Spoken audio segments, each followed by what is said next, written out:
Pelepasan air waduk Ucie Thai Power Nantok secara tidak wajar pada tanggal 13 pukul 4 pagi mengakibatkan 4 dari 6 orang yang berasal dari 2 keluarga yang berkemah di hilir sungai pada hari sebelumnya terbawa arus. Tragedi ini menyebabkan 4 kematian. 我是睡车上啊，我车上的那个窗户还有缝啊，我听到那个声音的时候，我以为是下雨，赶快起来看，结果不是，是那个轰轰轰的声音，然后都是水声。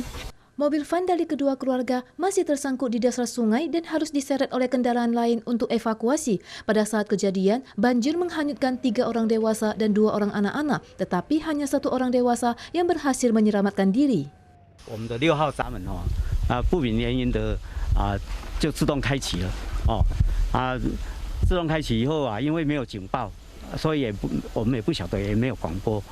Direktur Thai Power Takwon membenarkan bahwa pintu air nomor 6 terbuka 2 kali secara tidak wajar dari jam 4 hingga jam 5 pagi pada tanggal 13 dan tim evakuasi menemukan jenazah laki-laki dewasa yang terakhir pada pukul 8 tanggal 14. Para korban yang selamat masih ketakutan jika mengingat momen diterjang air. Ibu Hu menceritakan bahwa saat dia naik ke atap mobil dan telepon meminta bantuan, suami dan putrinya telah hilang. Mengenai perizinan kemping di dasar sungai, Thai Power menyatakan telah memasang papan peringatan dilarang masuk ke lokasi. 要到西的要进口的地方都会树立一个警告牌，就请民众就是不要下来因为水库随时可能就有放水的时候，就会有危险发生。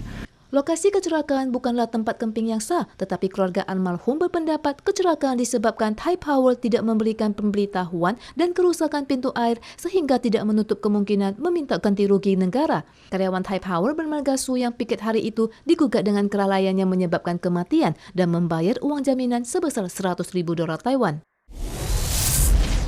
Pesisir pantai Chaishan, Kaohsiung menjadi populer karena terumbu karang dan erosi laut yang unik. Namun ada bahaya tersembunyi di bawah pemandangannya indah. Pada tanggal 12, seorang turis terjatuh dari tebing dan patah tulang di lokasi ini. Patroli laut segera melakukan penyelamatan.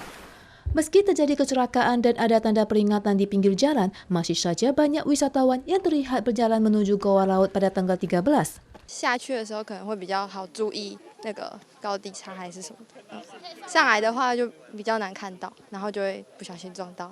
穿的鞋子不适合的话，或是平常比较没有在从事运动的话，有一定的危险性在。 Badan Patroli Laut mengingatkan bahwa objek wisata Chaishan belum dikembangkan, tidak ada fasilitas keselamatan dan instalasi penerangan. Selain itu juga banyak tanah longsor, batu jatuh yang ditambah adanya dampak pasang surut. Warga diimbau untuk tidak mengambil risiko agar tidak terjatuh atau terjebak di sana.